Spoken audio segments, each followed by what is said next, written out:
Hi guys! Today we are learning how to reset Plex Media Server. After unlocking your phone, go to your home screen where the Plex app is installed. Now long press the Plex app icon until options appear. Tap on Uninstall or Remove app to delete it from your device. This step helps clear all existing app data from your phone. Once you select Uninstall, your phone will ask for confirmation. Tap on Delete app to completely remove Plex from your device.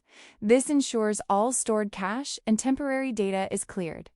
Now your system is ready for a fresh installation. Now open the App Store and search for Plex. Tap on Install to download it again on your iPhone.